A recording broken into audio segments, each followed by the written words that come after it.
Hey fellow horror lovers, if you're a fan of chilling true horror stories, you've come to the right place. Don't forget to like, share and subscribe to YouTube channel Tales from the Deadwood for more spine-tingling encounters, and hit that bell icon so you never miss a terrifying tale. Now, dim the lights, settle in, and let's step into the darkness.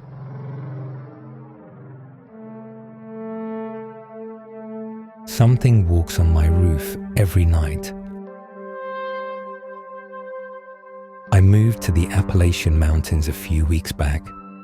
Just me, my dog, and the kind of quiet you only find miles away from the nearest paved road. My little cottage sits at the end of a winding gravel path, surrounded by towering pines and thick, shadowy underbrush. It's the kind of place that breathes peace, or at least it used to.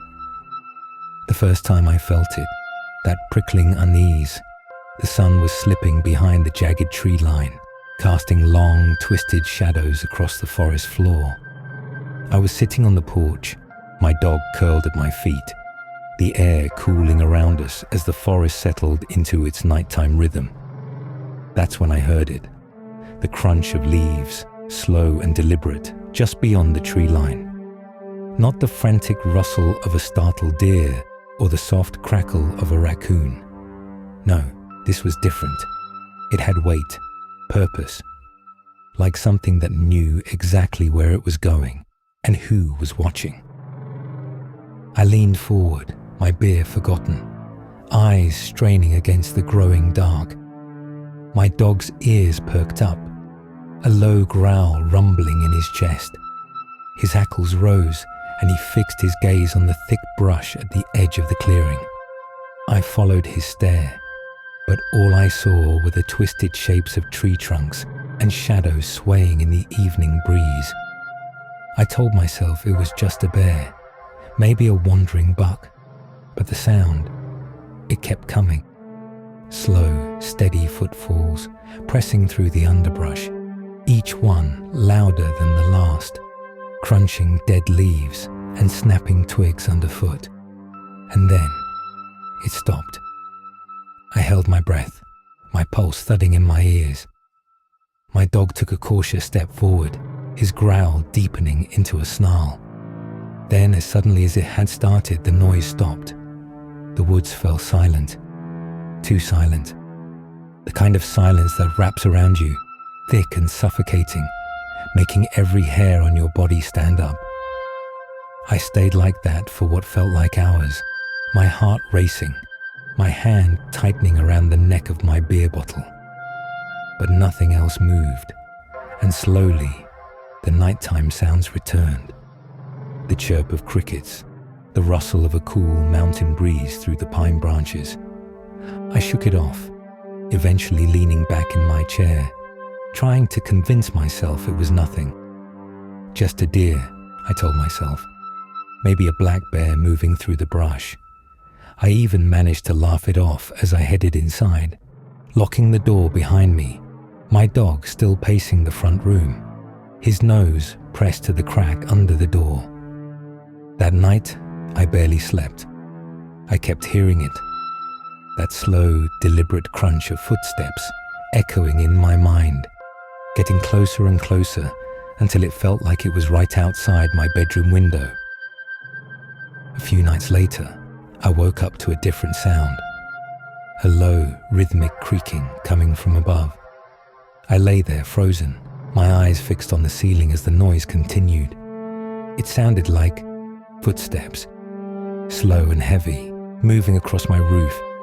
2 steps, then a pause, 2 more, each one sending a faint, shuddering vibration down through the old wooden beams. My breath caught in my throat, every nerve in my body alive with a cold, crawling fear.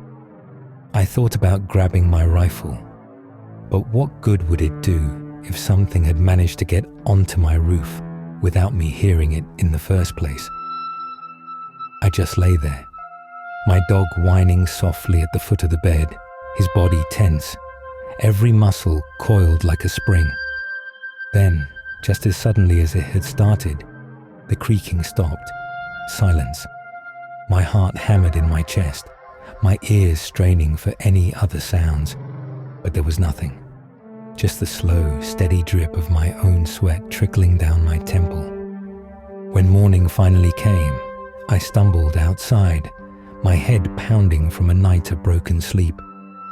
I walked around the cottage, squinting up at the roof, half expecting to find claw marks or broken shingles. But there was nothing. Just the same old weathered boards, the sagging gutters, the pine boughs swaying gently in the morning breeze. I told myself it was just the house settling, the old wood creaking in the cool night air. But deep down, I knew that wasn't it. Houses don't walk. Then, a few days later, I stepped out onto the porch and smelled it. A thick, cloying stench, like something rotting, wafting on the breeze from the tree line. I gagged, the bile rising in my throat, my hand clamping over my mouth. I grabbed a flashlight, my pulse pounding in my ears, and stepped off the porch, pushing through the underbrush. The smell grew stronger, sour and wet, clinging to the inside of my nostrils. I crept further into the trees, my breath coming in shallow, trembling gasps. And then I found them. 7 owls, their heads neatly severed, their bodies scattered across the forest floor like some kind of twisted offering. Not just owls either, a few smaller birds, their heads gone, their feathers stained dark with dried blood. I stumbled back, my flashlight beam trembling as I scanned the ground, the branches above, the shadows stretching long and twisted around me. Whatever had done this wasn't just hunting, it was sending a message. I turned and bolted back to the cottage, slammed the door behind me, and locked it. My dog was already cowering under the kitchen table, his tail tucked tight against his belly. That night, I packed my bags, threw my dog into the truck, and left. It has been a few months since the incident. I'm writing this from my new place.